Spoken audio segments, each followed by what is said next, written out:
Hello, everyone, and welcome to the Secondary Heroes podcast. Join us as we start 2021 by going way back to 1984 with a review of Woman to Woman 1984. This is your host, Trevor, and joining me as usual is... Hey guys, it's Prague. Baby, we are back. This is DeLorean Wolfgang. Back to 1984. Oh, back to 1984. Yeah, so Wonder Woman, huh? The Christmas treat that keeps on giving. Oh, yeah. Well, this movie is probably freshest in my mind because I watched it yesterday, and I think you guys watched it, the weekend that it came out? Pretty much. It's like several years ago, I think it was. Yeah. No, 2 weeks ago. I don't know. It's been a while since Christmas. No idea. Yeah, I watched it around Christmas. I think it was that week. So, interesting to hear your takes versus ours, too, to see what we remember and what you think fresh off the experience. So, fresh off the experience. You know what? I probably would have a different take if I didn't watch this movie with my wife. I think because I watched it with my wife, I have a certain take, which maybe changes things a little bit. So, yeah. But before we get into our spoiler-free review, I wanted to see what this movie rated, because if you go on to anything like Twitter or Instagram, whatever, people blasted this movie. Nobody likes this movie for some reason. I don't know why. So I had to see what the ratings were on IMDb and Rotten Tomatoes. On IMDb, it got 5.5 out of 10.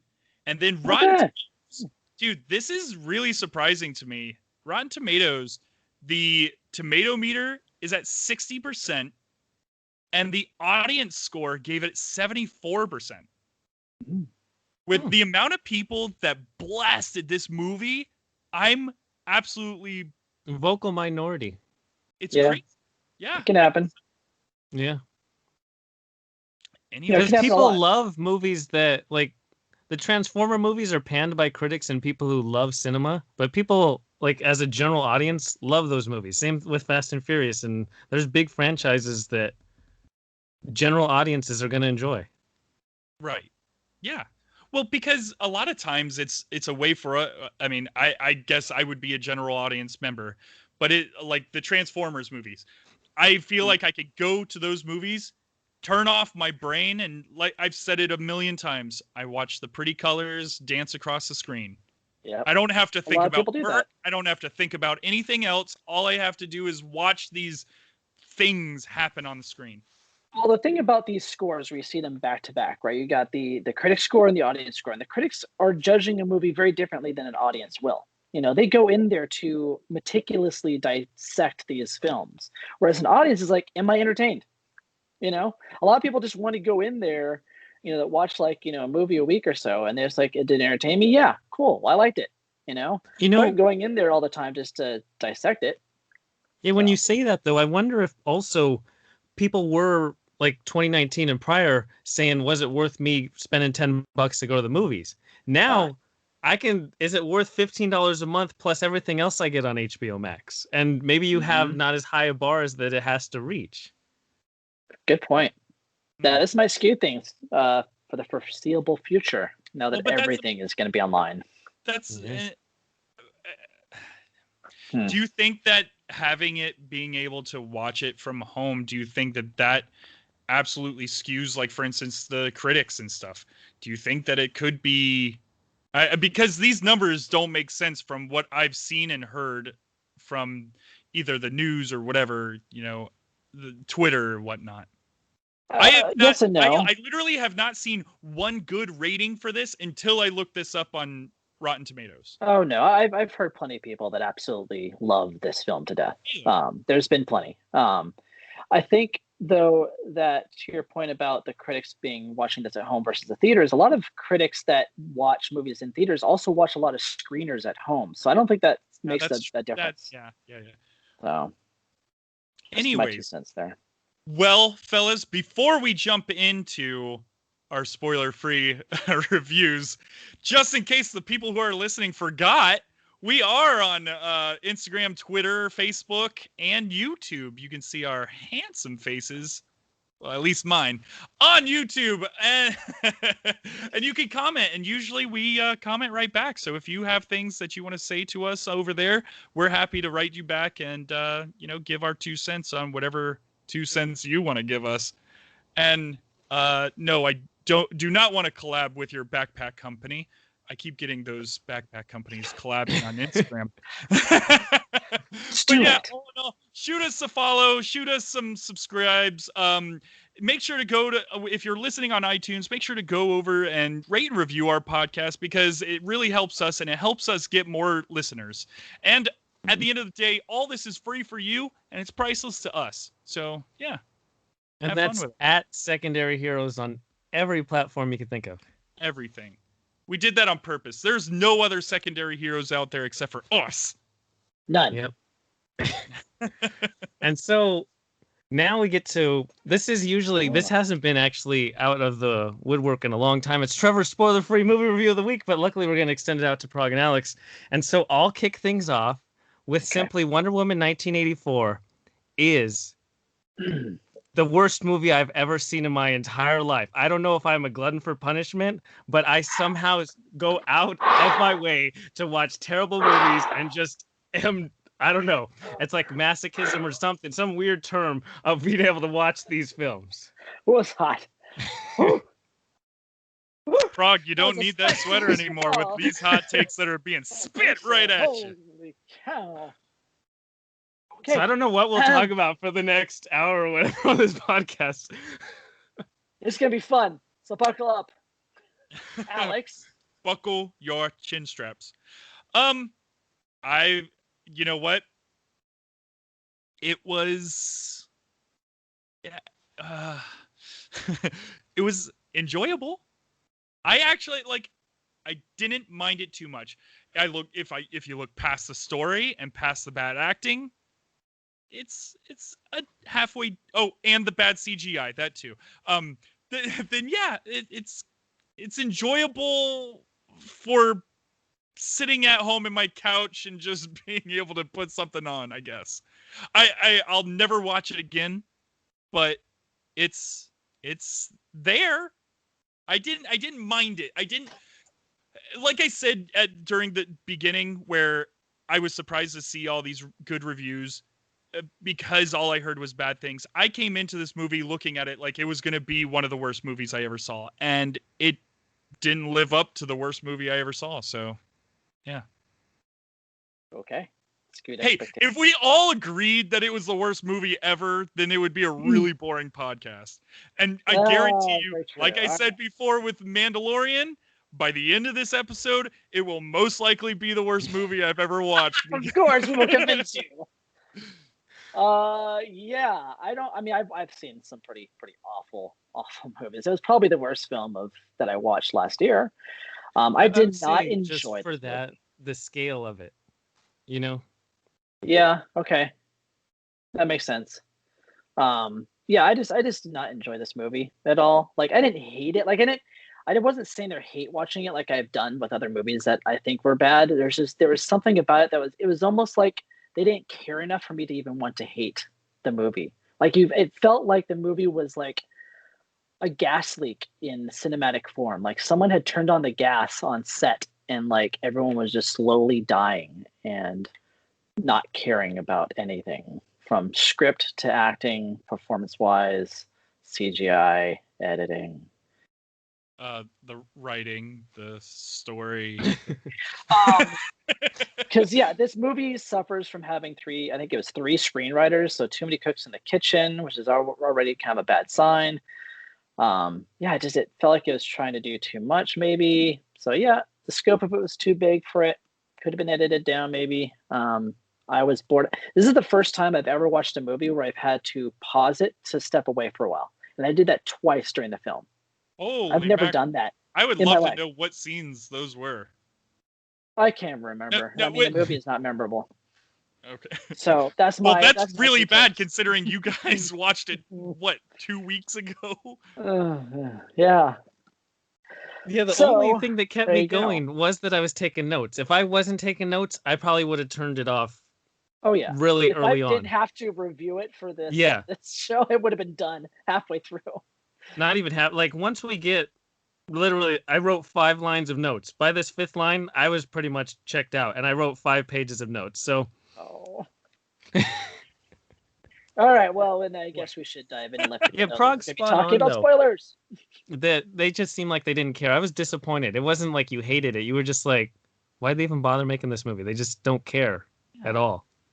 Well, especially with the praise that the first movie got, everybody was like, okay, Wonder Woman is saving the DC universe.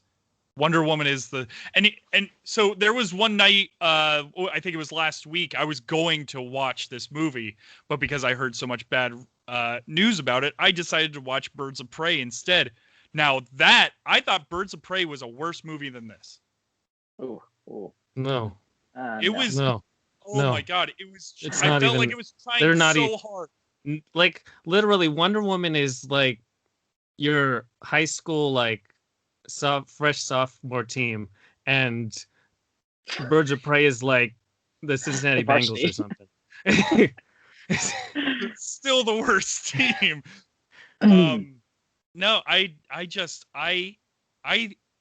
think I want to say I hated Birds of Prey. It felt like it was trying so hard, and then I mean Wonder Woman didn't try at all, but still it had me enjoyable. Okay. So yeah, there you go. Cool. So the first part for me is that this movie is somehow 2 hours and 32 minutes. That's a non-starter because Alex brought up the first Wonder Woman. It's good until the last 15 minutes. And somehow this movie's like, okay, so we had a 2-hour movie and there was a good hour and 45 minutes and there's a bad 15 minutes. What if we continued the bad 15 minutes and threw out the good hour and 45 minutes? That's and how that Wonder Woman 1984 is. Yes, that's exactly what it was. And That's so it exactly starts with what it was. Somehow they have backstory in a sequel. I have seen plenty of sequels, and I very rarely see backstory to kick it off. But it's this whole ornate training sequence that is somehow reminiscent of Aquaman with these weird CGI and idiotic sequences. And it's all this whole long sequence. I don't know, it was like 5 or 10 minutes to teach her a lesson about telling the truth. That's what it was. And this sets the tone for the entire movie. The entire movie is be yourself. You know, it's patience you can't take the shortcut. There's no easy way out. You got to be truthful to yourself, all this stupid hero stuff. Great. Great. Wait, have we entered into spoiler now? Spoiler territory? Should we tell everybody? Okay, everybody, it's spoiler time. There we go. I Okay. already told people it was spoiler time. I'm sorry. I zoned out because I don't know. It's Wonder Woman 1984, so yeah, it's to be expected. Yeah, my whole thing about that scene was that I was confused as to what the rules were. They just kind of threw us into this game that was like a weird Quidditch style championship race. They didn't tell us what the rules were, so I'm like, wait, did she just win? Oh no, that's just phase 1 of this 5-hour race that we're gonna watch. I'm like, I had no idea what was happening, what the point was. I was just confused. Clearly playing a cheap version of Quidditch. This is what it was. I didn't get it either. Well, but luckily it ended. Well, it's like they're all like springing around and I mean, here's the problem with the CG in this movie is everybody's just floating around everywhere. Like they're floating. They're not actually moving their bodies the way a body would move. It's like you can tell that they're on strings and they're being guided up slowly on these strings. It's a DC movie. It like I know that I said at the beginning of the movie or at the beginning of this that I enjoyed the movie, but I'm going to bash it too because there's a ton of flaws and the CGI is the number one for me because it was so terrible. Like them bouncing around and floating everywhere, it just seemed so unnatural and so bad and ugly. Ugh. Yeah. Yeah. So that was the whole backstory time. And then we get the title sequence transition and we get to say, hey, look, it's the 80s. Look, there's people wearing 80s stuff and here's 80s music and here's 80 title card. Look, it's the 80s. And then we go to Starcourt Mall because this worked for Stranger Things. So it has to work. Like it looked like Starcourt Mall. Yeah, I think it was. Demogorgon would have popped up or whatever. I'd be like, cool, whatever. Well, and this... Sorry, go ahead. Continue. I was going to say that I think that's my main gripe about this movie was that it starts off with that scene saying, hey, look, it's the 80s, look at us. And that's all it really did because there's times where I was watching the film and I literally forgot it took place in the 80s because it never felt like it took place in the 80s at any point. Even when they had stuff shoved in your face, like, hey, look at us, we're in the 80s. Like, no, you look like you're 80s cosplayers in the 2000s. It was Totally. bad. Totally. The Bad. 80s part, as I'm watching it, I was like, man, Stranger Things did this so much better. Like, I felt like I was in the 80s with Stranger Things. This Dark does it better too. It's just yeah. This did not, they didn't need to, and the fact that they put it in the title that this was an 80s movie. We're going to be hanging out in 1984. There was almost nothing that made me feel like I was in the 80s.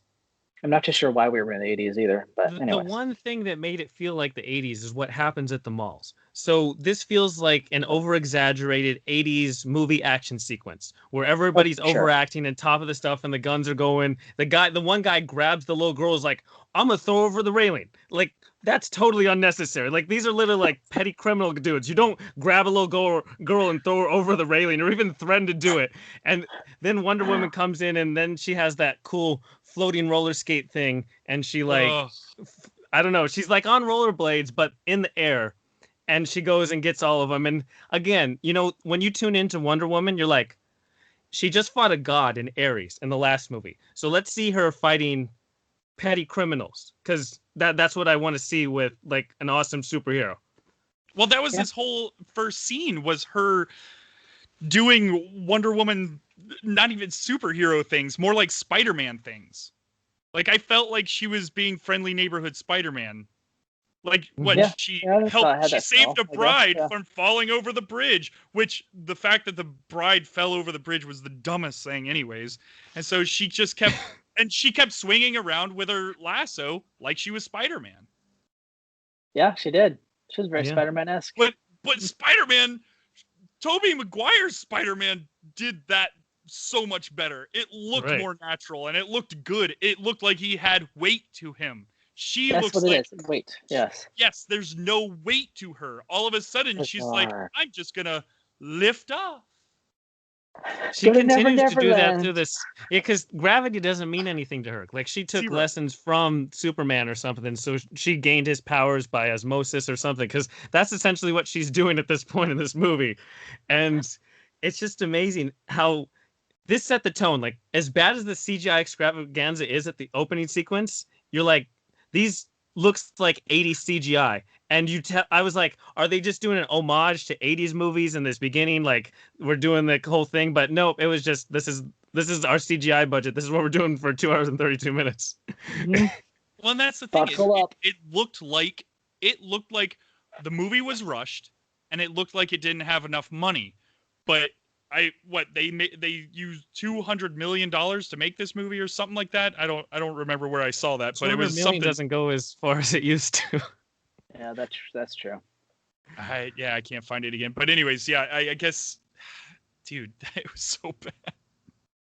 All right, what's the next scene? Yeah, what's next? So the next thing is we do get to have this cool picture of Trevor Ranch, which I had to mention just because I know his name's Steve Trevor, but it's cool just to see a sign that says Trevor Ranch. But anyway, so now we get the whole Lonely Wonder Woman sequence. She's having dinner alone. She tries to get a taxi and the taxi doesn't stop by her.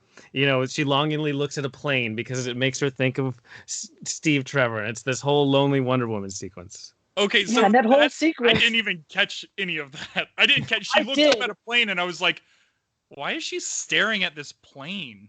You know, so I got the reference. I was like, "Why are you not over him? It's been how many decades? Like, that was World War I. It's 1984. What? Yeah, what are you doing? It's been like not 70 been dating for like. There's no way that Gal Gadot would not be dating. Come on, there's no way. Doesn't make any sense. So. Well, maybe if she had a half of a personality, dude, she's got zero personality in this entire movie. Zero. Yeah, I would say I liked her better in the first movie. I see. Maybe it's a Wonder Woman thing. I don't even remember the first movie. I don't know. There's the cool soundtrack where she deflects the bullets when she walks across the trench thing, and she uses her little. Yeah. Okay, yeah. That's all I remember for the first one. But anyways, yeah, it was very like, oh yeah, we get it. You miss him. Right. And so then we get to meet Kristen Wiig's character. Her name is Barbara Minerva. She's a gemologist, and she's identifying items from the mall heist. And so that ties in why there was the mall heist at the beginning. And so in this mall items, there is this good luck object, which she thinks is fake and trash. And that's why it's included and so that's the whole crux of the thing is there's this special item that based on lore is actually causes good luck, and everyone thinks that's stupid, right, except for one person, but we won't get to him. Essentially this gets the point of the whole gets the ball rolling of the film of be careful what you wish for, because it's just a general topic that Kristen Wiig and Wonder Woman get to talk about, like, oh, if you could do anything, if you could wish for anything, what would it be? And she thinks to her head, oh, I wish Steve would be back in my life. And then guess what? His watch starts ticking and wind blows through her hair, because it's magic if wind blows through your hair. Oh my God. And they did it every time too. Every time. Every time someone made a wish. It was totally an 80s movie shout out. Oh, so dumb. Okay, so you brought up Kristen Wiig. I feel like she was the best part of this entire movie. She was so good. Every time I saw her in the movie, I was like, that's not saying much, though. That's not saying much, by the way. No, I thought Pedro Pascal was the best part of the movie. Pedro Pascal, I'm still going to call him Mandalorian. Mando was great. But no, I feel that the problem with Mando is his little kid, and the little kid, we'll get into that later, but I don't know, Kristen. The only thing I didn't like about Kristen Wiig was that beginning part where she's walking through and she's like super clumsy, and I'm like, why is she so clumsy? Like nobody is this clumsy. It's almost like they heightened Steve Urkel. Cartoon level. Yeah. But the only problem with her character is that it's completely one-dimensional, and literally it might even be a half of a dimension because it's so linear. It might even be negative amounts of dimension in terms of her character. But maybe it's just because I like Kristen Wiig. I think it's I just really like Kristen Wiig, and maybe that's why I was able to look past certain things like that. So yeah. And so then Diana and Barbara actually get to talk at work, and they're like, oh, let's go grab lunch. And so they go and have a lunch date. It's a good little time, and they have a fun little time. And so then Barbara's walking home, and the guy's going to mug her. And Wonder Woman comes out of nowhere and gets rid of the creepy guy. Actually, I guess he was going to do more. Like, he's on the sexual harassment, like rape trajectory. And so it was bad news. Yeah, she gets rid of him, and oh, how did you do that? Oh, it was like it's an amount of force thing. It's like physics. Yeah, you use his own weight against him. That was something. Yeah, I think that's what she said. Yeah, actually, I like that you said sexual harassment, because I even wrote down the sexual harassment in this movie is just off the charts. It's like, the 80s for you. I guess so. Yeah. But this whole sequence only exists so that way in the morning, Barbara can wish that she was like Diana. If only she knew what that actually meant. Right. I wish I was as brave and strong as Diana. Yep. And people would look at me like people look at... And so then we have her morning sequence where a juxtaposition against her clumsiness, where she is jumping around in heels. She can land on like the top of a stair on like the tip of her heel, and everyone loves her now. Everyone notices her because everyone didn't notice her at all. You can walk now. I actually wrote this down. Sexual harassment in the workplace. Hey, Barbara, looking good. Oh, clearly my notes are way different than you guys. That's something I noticed too. But yeah, it was weird.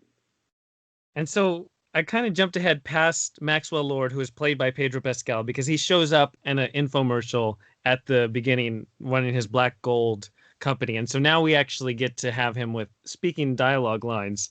And so he meets Barbara and he says, your reputation precedes you, and then literally calls her miss, and she has to correct him to say that she's a doctor. So if your reputation precedes you, you know if they're a doctor or not. Just a heads up for life experience and existence.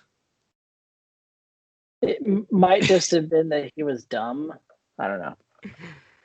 Well, he's an interesting character throughout the movie, but he's a fun character to watch. I don't know, very charismatic and fun. He's the polar opposite of him playing Mandalorian.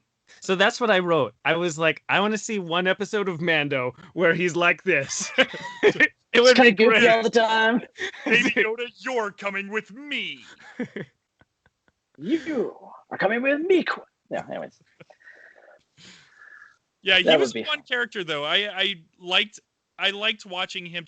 By the end of the movie, I got a little over his shtick, but when we're seeing him in like his infomercial stage where he's just hamming it up, that's pretty funny.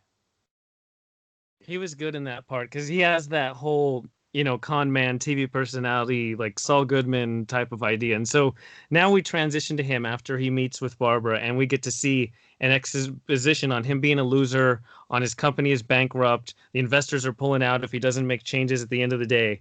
And so he's almost created a pyramid scheme. That's what they're showing. Like that's literally been his life for his entire existence. And so it gets to really emphasizes deep down that the easy way out is the true villain of this movie. You have to work for everything that you get. Dang, man. It's harsh. Morals. It's harsh. Yeah. Yeah, not indeed. Which makes for kind of a lame storyline. Oh, it's gonna get lamer. Don't worry. Just wait. Seems like really bad writing. Because he has a son. Oh god, it gets worse. And so I don't know what else to say there. There's nothing to say. It's just gonna keep progressively worse. This is like, imagine a dung beetle pushing a roll of dung, and it just picks up more and more dung as you go. That's what Wonder Woman 1984 is. And see, I'm the dung beetle, just picking up all the dirt as they go and writing into my notes. Very nice. Nicely put. All right, let's move on. So then we get to, so there's going to be a party the next day, and it's a special like Smithsonian investor party or whatever, donators, I guess they don't call them investors, supporters of the Institute. And so we have, Maxwell has all these cheesy come-ons to try to get back to her office. And Barbara, I guess, has never had attention from the opposite sex in her entire life. So she's like, let's go. And so they go back to her office because previously he spotted this special gem at her office, and he's like the only person on Earth who knows what this special gem is, actually this good luck stone that grants all your wishes. So he gets back to her office, and for some reason, he doesn't just wish for what he wants to. He literally has to grab the stone and take it and go back to his office. And I didn't understand that exactly. It seems like it's much like she wouldn't even have noticed because she goes out of the room. He could have made his wish, and then she comes back. But no, I'm just going to steal it. And the other thing, and maybe I missed this or misunderstood this, and I probably should have gone back to check, but didn't he like bid on it or something, or put his name on that so it was his? Like at some point, wasn't he on that card on the stone? And if not, then maybe I was wrong. Because Wonder Woman finds the box, opens up the box, right, couldn't find the stone, and then she looks and there's like a receipt that says his name. Right, so why would he need to steal it? Right. That was my whole thing. I'm like, why did he need to go through this whole process of stealing it if he already bought it from the Smithsonian? Yeah, that was so weird. That was maybe he didn't buy it as much as he put all the funds in so it could be on display. Like, people put their names on things. Right. Like the Hope Diamond, it's so I'm weird, sure. But why would you do that? Because then if you stole it, it would be like, well, obviously I don't know. Oh, but that doesn't make sense either, because they said that they found it in this place that got robbed at the mall. Right. Yeah, so the FBI found it, so how could he have even known that it was... I don't get it. He's been tracking this stone his whole life. Unless he was supposed to pick it up at that mall. Wow, that didn't get explained at all in the movie, and we just... Nope. We cracked the code, guys. No, I kind of figured out that was the deal. I honestly thought he was part of the whole thievery ring, but anyway. They had 2 hours and 32 minutes, man. They didn't have enough time. We're going fast. There's a lot of stuff happening. They're going really fast through this movie. And so we do have this mirror camera work where we show two-faced reflections of Minerva and Maxwell juxtapositioned against each other once they both cast their wishes, and it's showing how two-faced and they are. Because guess what?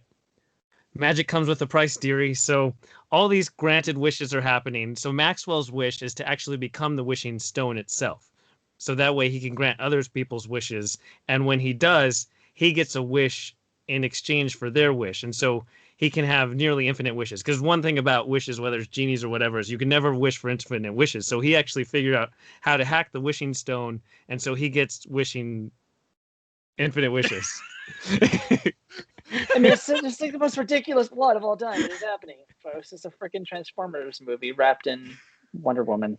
Well, Anyways. as he's sitting there with the wishing stone, I'm sitting there thinking, okay, dude, Robin Williams as the blue genie is going to pop out of this thing. That would have been a lot better. Like me. Yeah. Rip. Oh. Anyway. And so then we spin back to Wonder Woman because we focused on Maxwell and Minerva for a while. And she's back with this random guy. And she's like, wait, is that Steve Trevor? And it is Steve Trevor because somehow his soul has gone into this one guy. And I don't know what happened to this one guy's soul while Steve Trevor is inhabiting it. Because he doesn't look like that. To her, she sees Chris Pine. But to everyone else, it's this other guy who is living in 1984 and didn't die back in World War I. Yeah, so all of bad that for this guy. All that totally was like didn't make sense at all. I don't know. I was like, my note says, so Steve is in some other dude's body? Like, yeah. Yes. That's exactly what I mean. What happens to this guy's soul? Yeah, what happens while to Steve that guy? Does he go to the great beyond? Like, if you've watched Pixar's Soul, there's a point where the cat's soul gets removed and the cat has to go to the soul world. Is that what happened to this guy? We don't have time to explain it in this movie, okay? We're going too fast. Don't have time to explain that kind of stuff. Oh. And so the only reason that this movie is set in 1984, I think, is so they can do the continuation of the fish out of water trope with man out of time jokes. So now, like, Wonder Woman did it in the first movie, like, oh, look, this is ice cream. Oh my God, what is this? And so now in this movie, it's like, look, he's wearing stupid clothes from the 80s and he doesn't know what this big phone is. Oh, yeah, we got it. So I actually thought that this was one of the better parts of the movie. I was like, his acting in this was pretty solid because I'm like, okay, I could watch a guy from World War I walk around the 80s and kind of look at stuff or comment on stuff. I don't know. It was. I would say that I enjoy, because I like Chris Pine as an actor. I think he's pretty great and funny, and his timing was great with some of that stuff. But once they got to the whole clothes part, with she had to dress him up. Oh yeah, like it felt like he phoned in that performance. It's like he didn't want to be on set that day. I don't know if he caught the Rona. I don't know what was happening, but he did not look good. He was not having it. I was like, all right, I don't know what's happening here, but this is really bad. So. And I know that, speaking of really bad, I know that this was a really bad joke that they went with, but I still was like, oh, okay, that's kind of fun. When she says, this is what we call art. And he's looking at all the stuff, and then he looks at a trash can, and he's like, oh. Oh, right. All right. And she goes, oh, no, that's actually just a trash can. I don't know why. I was like, oh, that's kind of funny. Yeah, that was in the trailer, so I already knew that. Oh, it was in the trailer? Wow. The interesting thing is, though, the trash can still is kind of different than it was during World War One because those are very specific and like stylized trash cans. You know, by the time you get to the 80s, they're super like rudimentary, as generic as possible. Right. So it was kind of a weird joke. I don't know. They could have chosen something else to reference in that moment, I guess. I don't know. Oh, easily. There could have been something totally different in there that could have made way more sense. But I don't know. It was a joke that landed with me, I guess. They just doubled down on this because they did it when she first sees him, when he first transforms, and then they do it in the apartment, and then they do it when they go out. So they did it 3 different times, and again, they did it in the first movie. Yeah, so it's been done to death at this point. Yeah. Pretty much. So. And so then we get to transfer back. Minerva rips off the fridge door because she's super strong. She's like Wonder Woman now. And then Maxwell wishes for black gold success, and immediately all these people come to work for him. All the magic starts happening. And he gets all the phone calls, and he's selling all the stuff. And the investor gets done for FBI fraud, and it's a whole cool. It's immediacy. And so the one cool part, I guess, maybe, is that Diana's like, I'm gonna look my gift horse in the mouth. Because we're showing Maxwell and Minerva, and they're like, cool, let's bring it all on, no matter what. And Wonder Woman's like, but why is Steve back? I gotta go find that stone and figure out what the problem is. Like, come on. Well, dude, Right. that was something that was like where she becomes so bland, is like, you just got the love of your life back, and all she wants to do is all this other stuff. I mean, yeah, she still has him trailing along on her coattails, but it's like, spend time with him, dude. Like, this is the love of your life. If my love of my life from World War I came back, I would stop being Wonder Woman and spend the rest of my time, as much time as I could, with that person. Not, I need to go be a detective and find out why or how this happened. Who cares? Your love is back, dude. And she didn't even give it a whole day either. Not even. Yeah, it could have been handled a lot better. That's for sure. Because it would have been an interesting moral dilemma and all that kind of stuff. But yeah. They threw all those out the window. Oh my god! And so then Diana goes back. This is hard to relive office. for you guys, huh? Yes. So Diana goes back to the office. The cool thing is that she's looking for the stone that she thinks is in Minerva's office, but when she goes into the office, it shows deep prints on the door. So she went and looked in her own office, that is her office, for the stone, which she thinks in Barbara's office. Like, does she really think it's going to be in her office? Right, I was confused about that too. I'm like, wait, what office were we looking in? I'm glad you brought that up because I was really confused by that scene. Wow. That didn't look like Minerva's office. I was like, okay. So we keep saying Minerva. Is that Barbara? Yeah, her last name is Minerva. She's Barbara Minerva. Oh. Yeah, whenever you say Minerva, I think of Minerva McGonagall, so I can't stop thinking of Harry Potter every time you say her That's name. fine. I don't care. You want me to call her Kristen Wiig? That's easier. No, Yeah, no, there no. you go, Call okay. her Kristen Wiig, call her Barbara, but Minerva, man, that throws me way off. I'm like, okay, was there another villain in this movie? There wasn't a villain in this movie. We'll I have get no to idea that she had a too. last name, so all right. And so one cool thing is that this movie is 2 hours and 32 minutes, and we keep showing Barbara is gaining more and more of Diana's powers, and Maxwell is getting better and better with this. Like, there must have been at least an hour and a half of them fulfilling their destinies and their wildest dreams. I mean, we get it. They made a wish. Everything is going good. You don't need to beat me over the head showing it over and over again. I understand. Well, just like you said, there was that part where she opens the fridge door and the fridge door pops off. At that moment, we're all going, oh, wow, she's got super strength now. We didn't need to go to the gym and see her lift 800 pounds over her head. Like, it was we like a didn't bunch need of that. deleted scenes that were put Yes. back in. Yeah, that's what it felt like. Oh, wow. Something. Yeah, It was because so they could have even. just focused on Wonder Woman. It's like we've showed the title character too much consecutively. Let's transition back. Let's see what Barbara and Maxwell are doing. Yeah. You can keep focusing on Wonder Woman. She's literally the title character. It's okay.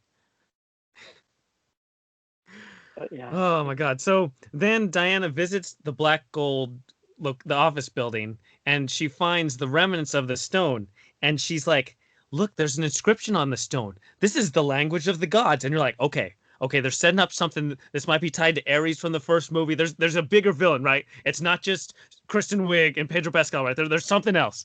And you're like, okay, no, it's not any of that. It's none of that at all. It's nothing cool. It's nothing exciting. You know. It's just it's an explanation. It's an explanation of how the stone has destroyed past civilizations. Like the Roman Empire fell because of this stone. What was it? Egypt? Was Egypt one of them? No, that comes up later. Oh my god, that's right. We still haven't even gone to Egypt yet. But the best part is, so it's later in the movie, but I just want to. So for those keeping track at home, once we get kind of like back from Egypt, we find out more about this stone and the inscription, and it's actually tied to the Mayan researcher. So the Mayans, this is why the Mayan civilization goes, is because they all wished for on the stone and it destroyed their civilization. So it turns out it's from the god of lies. He's up to tricks and deception. Like she's describing Loki to a T. It's Loki, but I was like, no. are we going to have a DC version of Loki? No, we never get any of that. She just describes this person. And so we never got to see who made the stone. That's what I thought we were going to get to at some point in this movie. There's no climax in this movie. Loki don't know. shows up with the Tesseract. Oh, wrong movie. Wrong franchise. That would have been better. That would have made the whole movie perfect. I would have. But yeah, that's fun. But anyways, yeah, we haven't even gotten to Egypt yet. What happened before Egypt? They go to the Air and Space Museum, and this is a fun sequence because there's one probably most well-known thing about Wonder Woman besides the lasso of truth, and that's the invisible jet. People who don't know anything about Wonder Woman know the invisible jet. And so we go to the Air and Space Museum, and it turns out if you work at any part of the Smithsonian, you can go and steal planes that haven't been flown in like 60 years. So he picks a World War II plane, which I'm sure does not have fuel in it. They don't keep them all ready to go. And so we're stealing a plane out of the archives, and we're going to go take off. And so I'm like, okay, what's she going to use to create this invisible jet? Because we're getting to it, right? Oh, no. And it turns out she uses the Force. I don't know if this is in, like, I've never read the Wonder Woman comics, so I apologize to those who are big fans, but I did not know that she literally sends out brainwaves to wrap around the jet to make it invisible. No one knows this because they never explained it in any of the movies. Yeah, she says something like her father taught her, I've only been able to do it with like small objects, but we'll try it with this. Here's the whole plane. Yeah, let's do the whole plane right now. It's something I haven't done in probably 100 years, but I think I still got it. Give it a shot. Now, I will say the whole plane, like Steve walking through and seeing all the planes, I thought that was Chris Pine acting. His acting chops were great. I don't know, because you're like, again, you're throwing the World War I pilot into looking at all these like the space shuttle and stuff. Space shuttles and stuff like that. I thought that was fun seeing him react to stuff, because I love time travel movies. I love that type of stuff. So like it in the back of my head, I'm always thinking about like, what if you took someone from these olden times, like a World War I or before, and brought them like. Would you go through a whole, I don't know, would you freak out? Would you lose your mind? But, I mean, I think that they did it well, at least with Steve. Like, he was still like, oh, golly. Yeah, fun side story about the Air and Space Museum. Right in that space shuttle sequence, I've stood there. And conveniently enough, I stepped in dog poop right in that spot. Like, literally... I don't know how I was so lucky that an entire indoor building, literally, this is a museum that is fully enclosed. And it turns out it was a guide dog for somebody with disabilities. And so that was my memory. That's all I could think of in this whole sequence when they're in the Air and Space Museum. It's like this movie was doomed from the start. Thanks, Trevor. Well, okay. Wow. So the Vanishing Plane, though, yes. Her doing the whole hand force thing, that was absolutely dumb.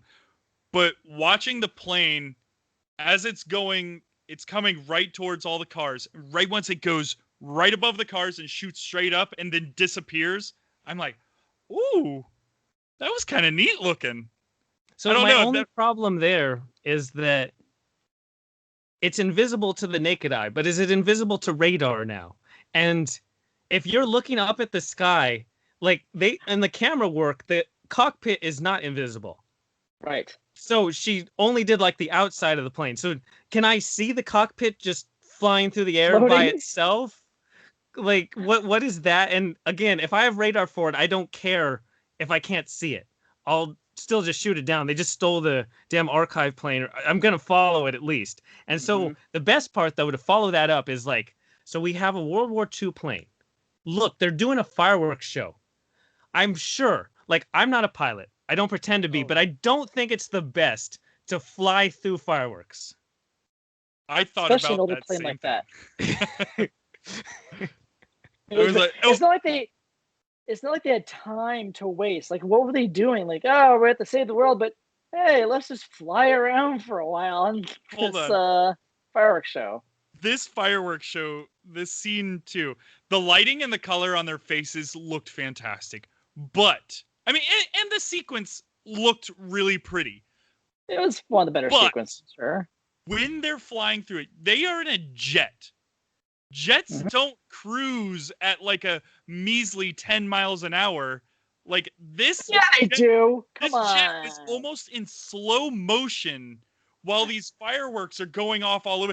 And then the fireworks never ended. It was like a citywide fireworks show that they're just continuously going straight through the middle of. So fireworks are constantly going off for a good solid couple minutes here. And I don't know about you guys, it's probably the Macy's 4th of July fireworks spectacular in New York, right? No, they're because that goes on for like 15 minutes. I thought they were still in DC though. Oh, like they hadn't left DC yet. Oh, that's then maybe they did different fireworks in '84. I wasn't alive in '84. I would have to ask Prague. That's true. Prague, Yes, you were starting to hit your golden years around that time. So I was. It was really great. Got my PhD in '84. It was nice. You know, if this movie was released in August, the 4th of July scene would have meant more. But having it come out on Christmas, it was kind of weird. Mm-hmm. Yeah, it didn't really have much of an effect, unfortunately. Yeah. But so they're flying, and then we get this cool sequence where Steve Trevor tells us that flight, it comes down to wind and air. Like, I always thought as a plane, it came down to like metal and explosions and propulsion. I didn't know it was just wind and air. Like, I didn't know they had like a Wilbur Wright plane that they were just from Kitty Hawk that they were flying. Like, I know the Smithsonian has that, but I'm pretty sure there's a World War II jet that's not using wind and air to propel itself. But that's going to come up later because somebody's going to learn how to fly. Oh my God. Oh, that drove me nuts. Anyways, we're not there yet. We're not there yet. Let's get to Egypt. I don't think we're halfway through the movie yet, are we? They're getting to Egypt like almost maybe an hour after Mando or Pedro Pascal. Maxwell. Oh, the cool thing I'm just going to go through all of his names. That's fine because so he goes to Egypt and he makes a deal with the guy and it creates a wall around like the Gaza Strip or something and it ceases all kinds of attention or whatever. And that's great. But the fun thing is he's leaving and for some reason they're in a taxi coming in. You had a plane. Why didn't you land closer to where you're going? Why are you going to land out, right? I don't know, and take a taxi into the city? Oh, no. Why are you taking it? They only took a taxi into the city so they could see each other. So then they could set up the sequence where he has all the armored guards so she can go through them all on the road for this next action sequence or next CGI sequence. It wasn't much action. I don't know how much was actually filmed and how much was just done on the computer. I don't know what you would call the sequence because it was the worst sequence in any film I've ever seen in my entire life. I actually hated this. Awful. Oh, God. Her catching the bullet with her lasso. Fired. Oh, the bullet catch with the lasso. Just I sat there and I giggled, and my wife goes, "Why are you giggling?" I'm like, "Did you not just see what happened? She caught the bullet with our lasso. That's like the dumbest." Well, so the car scene was kind of good until she stepped out of the car. Like literally, she stepped out of a car going 60 miles per hour, and is on rollerblades. Walking next to it, it's just full like I don't know how that's even as a superhero. I don't know how it's possible to just like I don't even know if the Flash is capable of that quick of an action. Because Wonder Woman, that's why she's part of Justice League. She took tips from the Flash of how to run. She took Superman tips of how to fly. She took Batman tips of how to be a detective. She's getting everybody. But you know what? When the Flash runs fast in Justice League, it at least looks good. Like that I can get behind. Watching Wonder Woman, it looked silly. it looked like a joke. Like it does. It looks like terrible. they're filming on set, and then it looks like she's standing in front of a green screen, and then they edit it back and forth. That's how it looks, and that's exactly what they did, and it looks just that bad. Well, and they try to do this like super slow motion where they like a close up of her running, and she's like cocks her head over like a dog does, and she's like, and it's like, wait, what's confusing That's what you Ezra right Miller now? does though in Justice League. People hate Ezra Miller as Flash because he runs so goofily. So again, she's just taking tips. That's how she's supposed. She thought that's how you're supposed to do it. Yeah, that drove me nuts. That whole scene drove me nuts. And she's able to run 70 miles an hour, but whenever two trucks come close to each other and she's in between them, like she's struggling to keep the trucks from crushing her.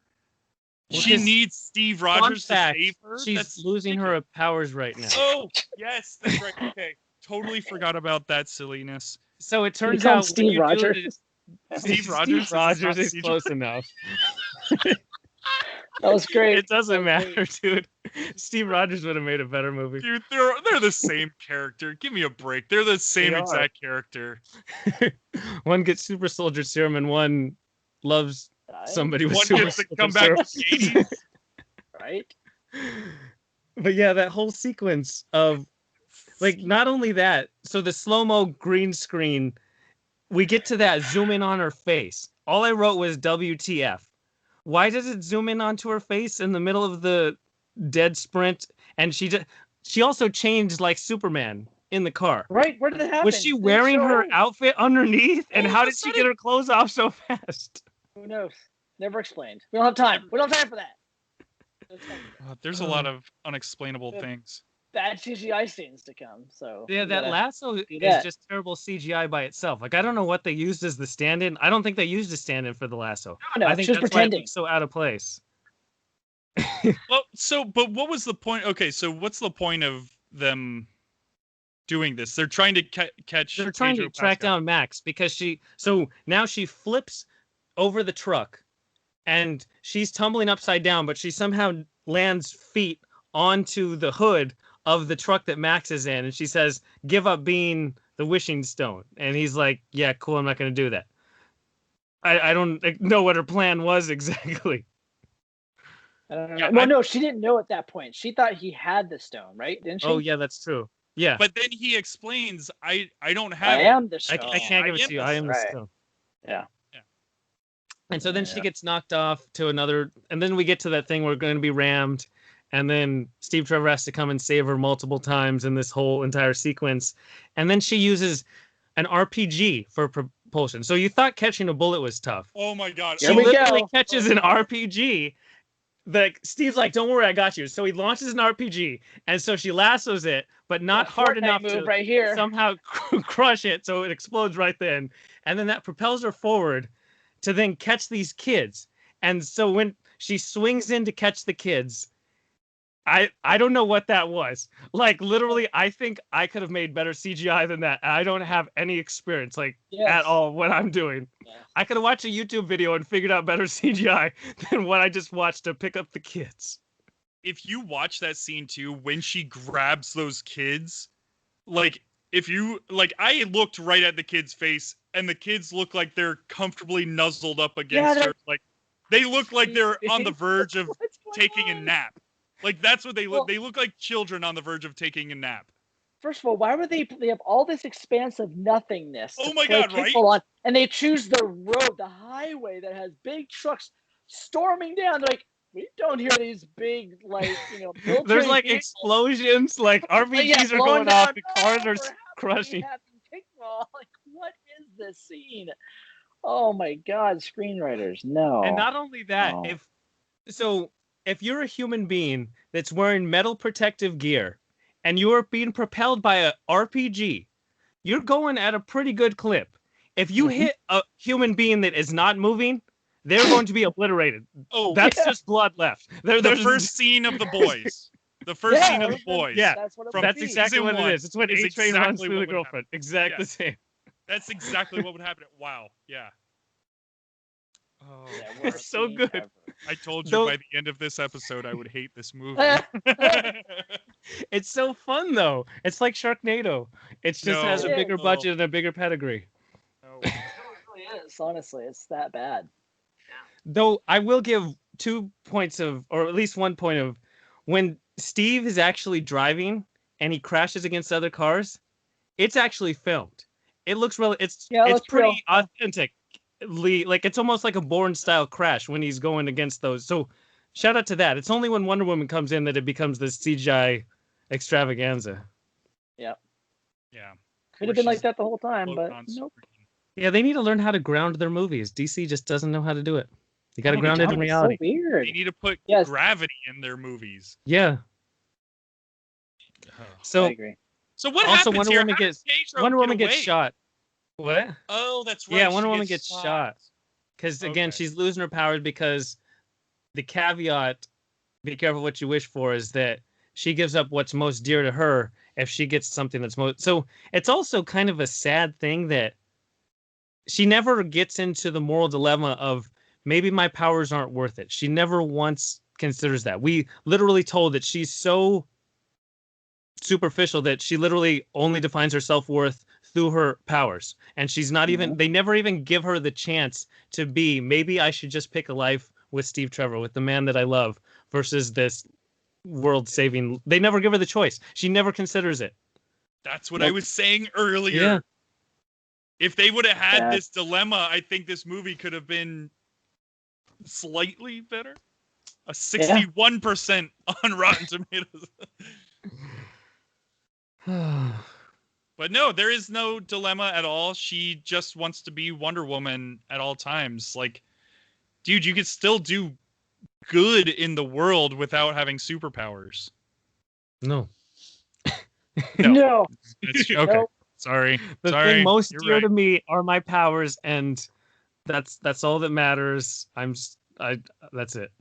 And so then we go talk to the Mayan researcher, and this is what I talked about earlier, that it's actually Loki's the one who created the stone, but we don't actually get to see the creator of the stone. We just get to see the manifestation of the stone. So they trot out that whole bigger, badder potential villain, and we get to see Barbara's like, nah, I'm not giving up my powers because this is super cool, and I'm super one-dimensional. I have no desires outside of being like you. And then yada, yada, yada. All the wishes start going crazy for everyone because all the ones that Maxwell's been granting this whole time as the wish stone are blowing up in people's faces. Well, and he's literally going like person to person to person. Like everybody that he comes in contact with, he's saying, what do you wish for? Okay, cool. So I get to now take whatever your power or whatever your thing is. Yeah.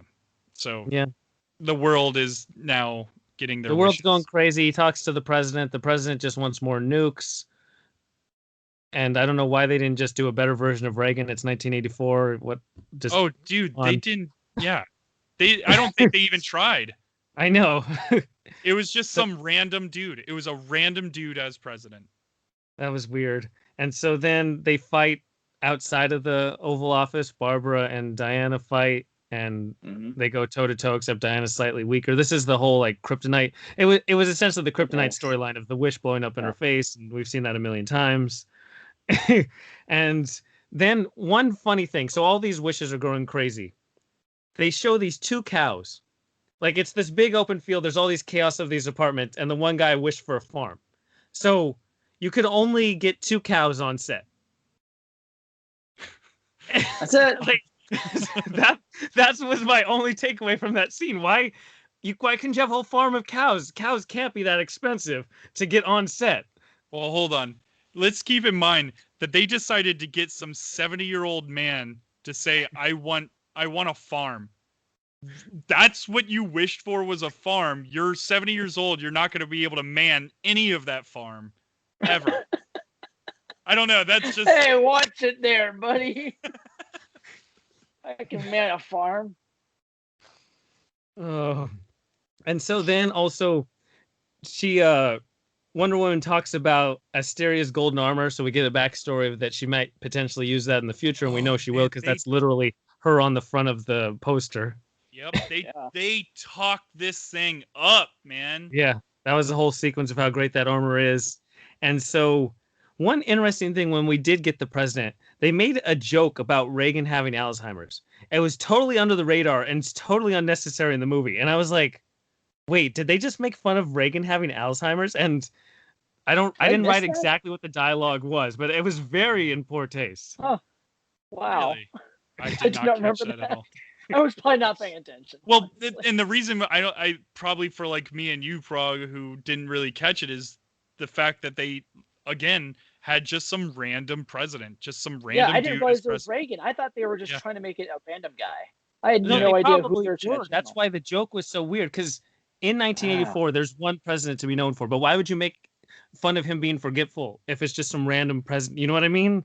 Right. Yeah. Strange.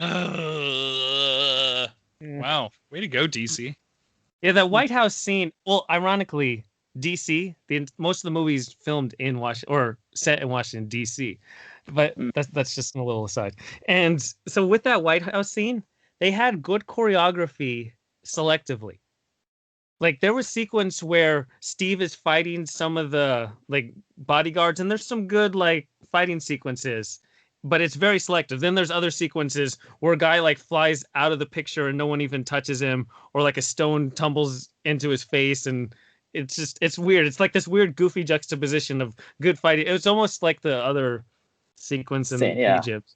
Right, and Wonder Woman is floating around the room all of a sudden again. So, yeah. Maybe Chris Pine had it in his contract that only he could have the good action scenes. Like, no, nothing for Gal. Yeah, but Wonder Woman's sitting there fighting like 16 dudes, and Chris Pine's punching one dude in the stomach. I'm just saying one looks more realistic than the other. That's all I'm saying. Oh, totally. So Barbara starts fighting Diana, and this is after Barbara said, I'm not giving up my powers. Now Diana goes doubling down and says, give up your powers. And she's like, oh, well, on the second time on rethought, I'm going to give up my powers. No, in terms they fight, and it's classic DC movies where they throw each other around and take no damage at all. It's not exciting or entertaining or interesting or anything when you see two characters that can't be hurt flying around the screen. It's just like Man of Steel. It's just idiotic. Yeah. Right, because at the end of the day, there's no stakes. Yep. Exactly. Yeah. Stakes. That's my word. I like that. And then Steve came in clutch a couple times until he decides to just run at Barbara and like he literally is just going to punch her in the face, even though he has. What do you think? She has Wonder Woman's powers now, and then he gets knocked back across the thing and whatever. Doesn't die or get hurt. It's kind of funny listening to us. You could hear us just becoming more and more less interested in this. It's getting worse. The movie's like, it hasn't even got to its ultimate worstness. So now there's new nukes. Cold War is doubling down. And interestingly, the cop calls for Wonder Woman to save the day. And so this only matters because at the start of the movie, after the mall, on the TV, it said unknown vigilante saves local mall heist. And so is she unknown vigilante or is she Wonder Woman that the cop is hoping shows up? Like, you know, the cops of Gotham are like, I hope Batman shows up. They're not like, God, I wonder who this random person is who keeps saving the day. They had to choose and they didn't. It was weird. Yeah. Something was weird. There's like too many cooks in the kitchen. I'm telling you, things got missed. Well, and with all this stuff, is this around the time when Superman's dead or something? What's going on? How come Superman doesn't come and help out? Well, that's like all these superhero movies. I know. Actually, in 1984, Superman should be just fine, right? Yeah, he should be. I almost said, well, in 2020, I'd think he's dead because I forgot that was 1984 for a second. Yes. Well, at this point, God, it could be any time frame because didn't feel like the 80s at all. I had no idea. But then we get to the point where, so she fought Barbara again, and she realizes she can't stop her, so she has to be like, Steve, I have to give you up to keep my powers and save the day. And Steve has the "Don't cry for me, I'm already dead" Barney line from The Simpsons, and that was weird. Now it's really weird, yeah. And so Diana gets to lose Steve twice, and she doesn't even get a second to really process that. Yeah. She has to be. So now we get into the fun thing. Like, literally, as soon as she says she renounces her wish, her bullet hole and her little scrapes heal themselves. And so she's back to being awesome. And by renouncing your wishes, you also gain additional powers because now she learns how to fly. She grabs her lasso, she flies it up in the sky, and she leaps off, and she's Superman. Somehow, some way. I did not know that Wonder Woman was ever Superman in any comic. Totally. Because at one point, it's like, it's the momentum of the lasso, right?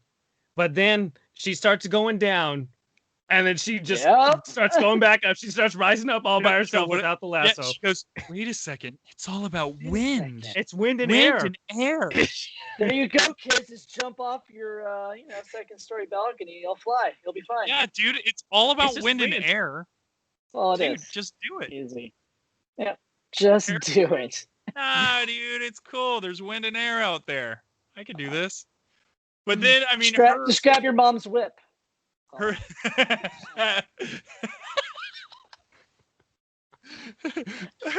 Okay, so she's whipping the lightning storm. All of a sudden, there's a lightning storm, and she's lassoing the lightning is much worse than lassoing a bullet. You thought bullets move fast.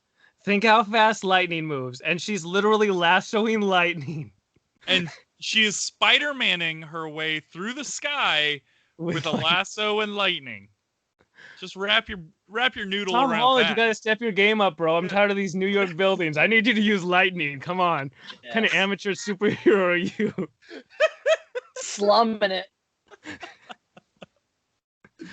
Oh, that's great, man. Wait a second. Maybe she'll show up in the new Spider-Man movie that everyone's going to be in because of all the multiverses, and maybe she's the Spider-Man of DC. Yeah, she'll lasso through one of the portals.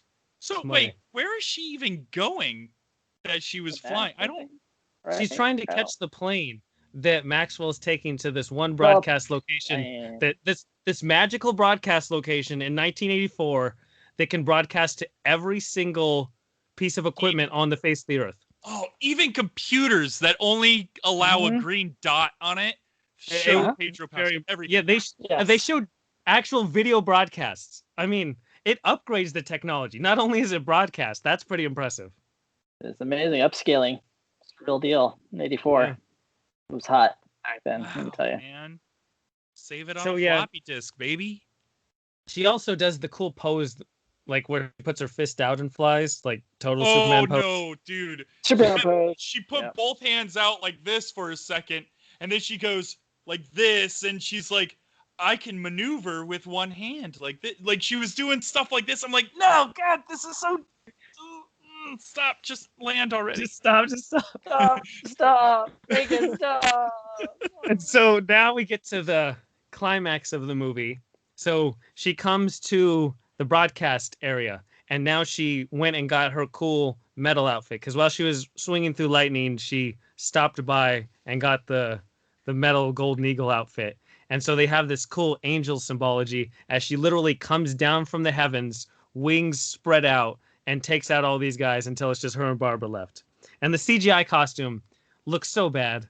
I don't know who greenlit that. This whole thing with this costume was so bad.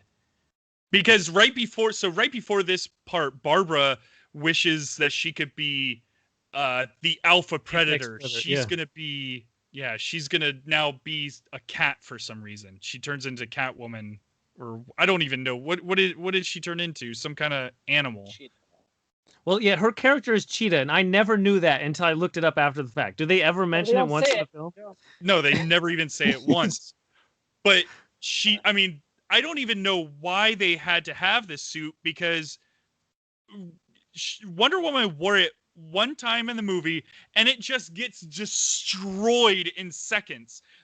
In the backstory, the original owner of that armor was able to fend off thousands upon thousands of men with swords days. Days. But then this kitty cat woman comes over and just starts ripping the wings apart almost like it's like tissue paper. She's just also this scene was like at nighttime, wasn't it? Like it wasn't even like daylight out. Yes. Like you have this shiny metal armor. Why wouldn't you unveil this during the day so it can actually be, impressive to look at? So we can look awesome. No. I mean, okay, I'll give it to it. It had a really cool design. The design of it was really cool. The design was fine. it starts getting ripped apart. And it's like, It was well, cool what's the point?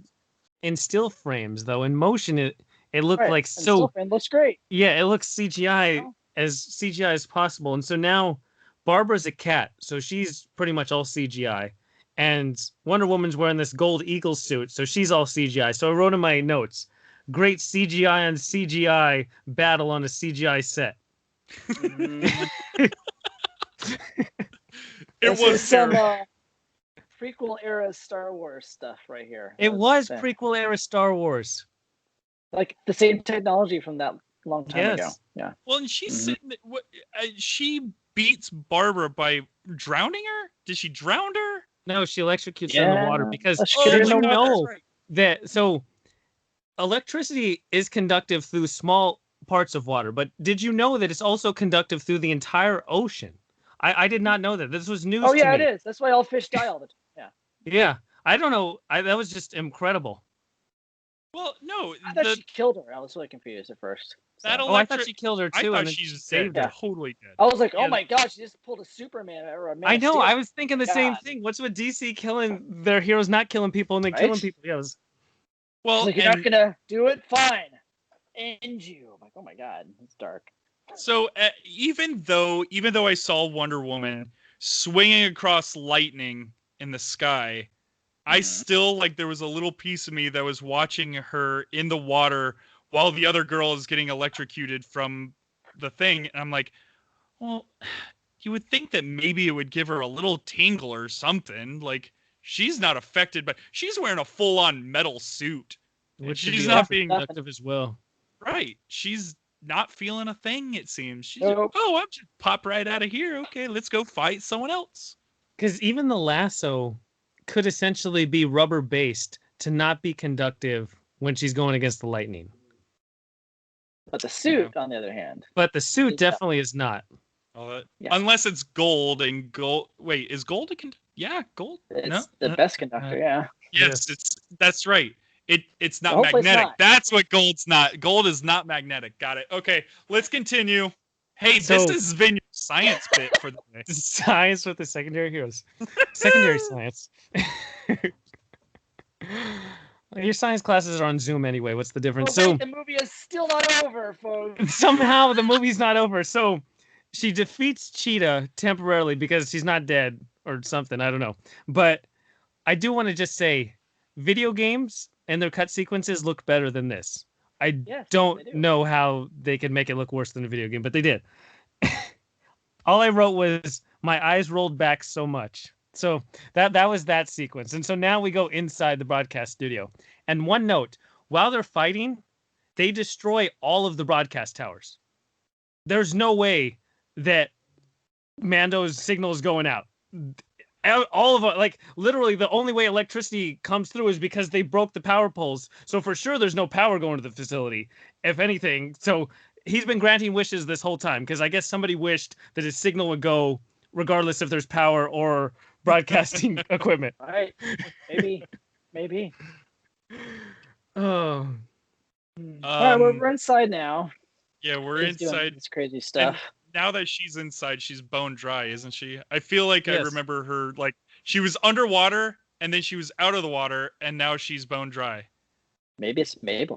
I don't know. Also remember that nothing good is born from lies, because Wonder Woman, she likes to throw in cool wisdom quotes while she's I forgot the whole point electrocuting people. She's electrocuting the kitty cat. Kitty cat named Barbara. Anyways, and so now we get into Pedro Pascal. He's granting wishes, and also, did you know that when you grant a bunch of wishes, it creates its own wind turbine? Like, it was great, that's one of the other, like, side effects that you don't hear about with granting wishes. Well, it's the wind that was supposed to go through these people's hair. I know, it's all centralized to him. All that wind is just all right here. Can you imagine how many takes he had to do for that too, and how long that scene is? And, like, he just probably had to stand there doing this horrible bit of dialogue. Like, oh my god, I would have been like, what did I sign up for? The wind is so heavy in there, it doesn't affect him at all. But Wonder Woman, our hero, can't even stand up against this hurricane force wind to even get near him. She's like crawling on the ground, clawing to get to him, but the wind is so right. The And wish so Maxwell, he gets to the point where he says, "There's nothing you can say or do," and so what she decides to do to counter that is say more stuff. And so now she tries to talk him down. And what about this and this and all this? And it turns out I wasn't talking to you. I was talking to everyone else because somehow through the wind, I'm laying defeated in the corner. My lasso snaked its way through the wind and grabbed you around the ankle, super stealth like, while you weren't noticing. And I don't know how the lasso made it because I can't even stand up in the wind. So I was talking to everyone else through the broadcast because the lasso transfers her voice into him through the broadcast studio that's broken as he's granting wish. I don't know. It was great work by the lasso. I don't know if the lasso had a mind of its own. And here's another weird thing about the lasso too is while she's in that wind turbine or whatever, she tries to lasso Pedro Pascal, but the wind is so tough that the lasso couldn't even get to him. But all of a sudden, it's now wrapped around his leg. The camera doesn't show the lasso, and then the lasso gets to where it needs to go. It was great. Yeah, this was also like the longest scene in film history. There was a point where like I stopped watching and turned to my phone to play like Candy Crush. And I kept looking, I'm like, the scene's still going on. My God, it's like 20 minutes later and it's still happening. He's still yelling at the camera with the wind turbine on him. Like, no. Poor Pedro, man. Oh my gosh. And it's not like he's yelling a bunch of stuff. He's just repeating the same line over and over. Give me wishes and whatever. Make your wishes. Hey, how far are you in Candy Crush? That's more interesting than this movie at this point. Level 13, 127 today. Oh my God. Dude, get a life. Yeah. I have 3 versions of Candy Crush, actually. So each one's around the... So delicious. Delicious. Oh, God. Okay. Yeah. Oh, anyways, it was still happening. Yeah, so we get Max's backstory during this point. The great, wonderful backstory that everyone is loving so much. Yeah. About that. Can we get into it? I almost don't feel like we should because it's so bad. No, we're supposed to feel sorry for him. The poor upbringing, poor him. It's very stereotypical and not even in like, I don't know. It was just so bad. None of it made any sense to me.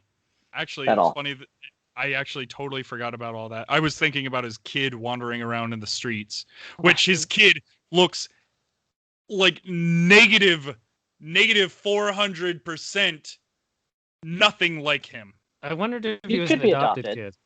Yeah, he probably was adopted, was my assumption in the beginning of the movie. Okay. I didn't even think about that.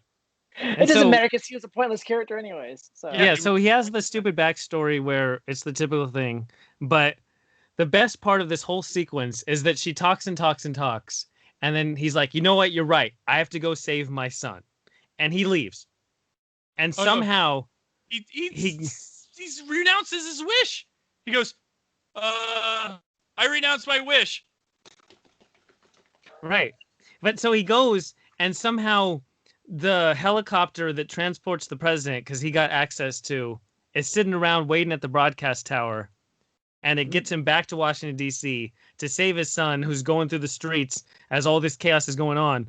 But he saves him. He's there while he's still in chaos, even though he had to renounce his wish for the chaos to stop. So he had to leave at least after that point. And somehow he gets to while the chaos is still going on. I don't know. He also used one of his wishes was time travel, just like, or teleportation through time. I don't know. And how did he find his son? Right once he went right to his wish. Son. Yeah, went right to his son. But also, he renounced his wish, and all of a sudden, all the nukes that were being sent off from Russia and from the U.S. all just started disappearing. So all this stuff that's happening, the nukes and everything disappearing, and the chaos is stopping. How come the kid is still in the chaos? Not only that, if he did renounce his wish, he never made a deal with the president, and he doesn't have the helicopter, so he never gets back. Exactly. If the nukes disappear, the helicopter's gone too. Mm-hmm. And so he goes and saves his son, and for some reason he gets a happy ending. So he's the chaos agent of everything, and I guess we're good with that. Like, you go Right? have a good time with your son now. Yeah. Like, no Have a one good life. Thanks. doesn't think He he's like public renounced enemy his number wish. one. Yeah, he's fine. You know, his wish. It's all good. It's fine. Yeah. Do people Not a just threat. maybe people forget? Did they forget Yeah. when they Yeah, renounce maybe. their wish? Who knows? Mm. We never get told anything in this movie ever. So, No. all right. You got to And watch yeah, the he just extended edition. he Oh, gives God. up so easily. No. But no, my biggest He thing does. is All right, he does. what happens to the one person who doesn't renounce their wish? Like, Right. there's like 6 or 7 billion people. You're telling me every single one renounced Yes, their everyone. wish Of course. It's because Wonder Woman. Woman gave him a little like Yeah. 2 sentence story about how you're better than this and you have to work for stuff you want. Touch the heart of everybody. You know how greedy people are. We've Oh, seen I that know. in 2020 for sure. There's no way anybody's renouncing their wish. No, sorry, I would not. No way. Unreal. No tasty backsies. No takesies. So, No, No, I got my Porsche, man. That was the big thing in this movie. Everybody wished for a Porsche. Yes. Sure. Then I think the movie just wraps up because once he renounced his wish from a motivational speech, everything goes back to normal. And so then it's Christmas time and she gets to see the guy who Steve was, but he's not Steve anymore. And it looks like they might go out on a date, which would be kind of creepy, but then they don't. She's like, Wait. no, I'm going to be alone for the rest of my life. That was And him? then- That was the same guy? Yeah. Oh, you didn't notice that? I didn't catch that. I just thought it Oh. was some random handsome guy that she was like, oh, you're kind of cute. I can forget about Steve now. Oh no, it was specifically him for that reason. Yeah. Okay. All right. It was I to set totally... up. It was to set that up. Yeah. The thing is, you literally see that character for maybe 3 seconds, and Yep. you're expected to remember exactly what his face is 2.5 hours later. Yeah. Of course. I don't think so. I don't think so, DC. And then everyone was happy. It all wrapped up in a neat little bow. And then for some reason, a red star balloon floats up into the sky. And somebody asked her what's that means. And she says so many things. And I don't know what the balloon analogy meant at all. I don't know. My first Does thought that was, mean Pennywise is Wait. coming? that's going to go into the ocean and kill a turtle. Way to go, movie. Nice. I think Pennywise shows up for the next one. that'd be fantastic. Crossover. Oh my god. Let's go. Yes. God. I'd be down Next for one, the rated clown. R. They're both Warner Brother ones. Oh man. Yeah, they are. They so could happen. You never know. And then there was an end credit scene where Linda Carter shows up and she's Asteria, who was the one who had the Golden Eagle armor way back when. Oh, and this was easy too, man. This was super Yes. easy. And Yeah. mercifully, the movie ended, and I didn't remember a single thing until I read my notes, and it all flooded back. And I hate those 2.5 hours. Yeah, they're bad. Oh, They were awful. It's so poorly made. Sorry, This is Alex. like I No, feel like dude, someone went out I'm of their way to make a terrible movie. Like there was somebody who went in after the fact and like took out like the 10 final steps of CGI and like changed the editing and grabbed these deleted scenes and threw it in. There's something that happened after the fact because there's no way people approved this and said that's a good movie. Yeah, somebody owed somebody a favor. I don't know what was happening in this movie. When I was done, I was like, well, I thought HBO Max releasing theatrical movies was a big deal. And then I saw this movie and I was like, well, they're not releasing theatrical movies. They're releasing those like straight to DVD, like sci-fi movie type of movies. And I was like, okay, this makes more sense that they just threw it on HBO Max. This movie felt more Disney like, sequels. you know when they make like a fourth movie in a trilogy, but it's straight to video with a whole different cast with terrible Home Alone. CGI. Home Alone Yeah. 3. It's that. That's what this movie is. It's the Home Alone 3 of the DC franchise. But this fits right in with Aquaman and I don't see Young those Justice movies. I don't know. Superman and all that stuff. Yeah, Man Still was enough for me. I was like, this is hot garbage. I'm good. Do you think that this movie possibly hurts Pedro Pascal? No. No, thought I don't he think was so. He pretty was like likable. one of the few. Yeah, he was one of the few good things about the movie Right. for some people, I think. Except for there's- that last there's been scene. some- I hated that last scene. Well, there's been some Oh, I few know. memes about Grogu insert for his kid when he says, I have to go save my son. Oh, dude. Right. Oh, the entire movie, that's all I'm thinking. I'm Yeah. literally thinking that kid's name's Grogu. Yeah, what was the point of that kid? Didn't he have a wish too? Didn't he wish something and it never happened? He wished his dad would not be a prick. Evil Yeah, or I don't know. something. Yeah, and it didn't happen. I'm like, verbatim. That had to have been. Daddy, I wish you weren't a prick. Yeah. There you go. And that's when he renounced his wish. Actually, he renounced his wish. It wasn't because Wonder Woman said. It's because his son wished him to stop. a long time ago, right? Yes, several hours ago in the movie. Yeah. Anyway. That movie felt like it was about 10 hours. Yeah, I'm done with this. Yes. So, Wonder Woman 1984. I stand by my spoiler-free review. Skip it. Yeah. Oh, dude, I'll never turn this movie on again. I mean, it was fun for the moment, but that was about it. Fun for the colors. I mean, and that's even hard to say too. If we didn't have a podcast, I would have watched it eventually, but I probably would have turned it off relatively soon. It's like when I saw Jurassic World 2, and if I wasn't with other people, I would have left after the volcano sequence, and it got worse after that. So, yeah, same here. Yeah. There you go. And I'm just gonna say it. Gal Gadot is not a good actress. She is really bad. I don't know why people. I mean, yes, she's gorgeous. She really is. But you know what? There's a lot of gorgeous people in this world who could probably act themselves out of a paper bag. But she's gonna be Cleopatra. If she doesn't have to say a word, then I'm sure she'll do great. And people already don't like that because she's all the way from Israel and Cleopatra is Egyptian. And fun fact for geography fans, they border each other. But they look nothing alike. Come on, what are you talking about? Yeah. Anyways. All right, guys. I think that's enough for us today. Yeah. Wonder Woman 1984. Way to round out 2020 as the symbol of the year. Well, I hope our listeners enjoyed this comeback for us. Yeah. What should we talk about next? Should we ruin your favorite movies? Let us know at Secondary Heroes. Yes. Are we gonna? Okay, so is this the plan now? Are we gonna start reviewing movies? I think so. We should put a tweet out there. Secondary takes. Secondary takes. It's a whole new world. Okay, if we're doing this, then I say our next movie is Mac and Me. I've been saying it for a long time. I know. I watch Mac. I don't think it's the worst idea. It might be fun. I have a feeling, Trevor, you might make Prague mad with your hot takes. No, Prague knows it's bad. No, I know it's bad. Is there like people who like this movie Wonder Woman 1984 like they actually like it? Yeah, it's not like that. No, I understand that it's bad, so it wouldn't hurt my feelings at all. Even that sequence that Paul Rudd shows where the dude goes down in the wheelchair off the cliff, that looks funny. It doesn't look like funny. She creates invisibility for a plane and they fly through fireworks. Yeah, something like that. Still, it just every time I think about it, of her like putting her hands together and saying, "My dad taught me this one time." It's like, well, hold on. You had a dad on an island filled of women. Like, where is this dad at? Where is the dad? I don't know. Where are any of the dads? I don't know how this weird.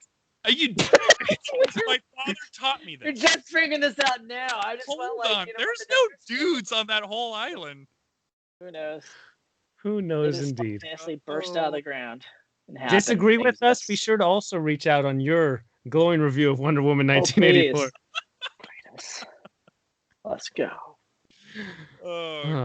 This was fun, guys. I'm glad to be doing this again. Happy 2021 to all of our listeners, and we'll talk to you next time. All right, Prague out. You know what? I don't even have an intro. I'm just going to float away on some invisible wires. Woo! It's a good thing it's an outro.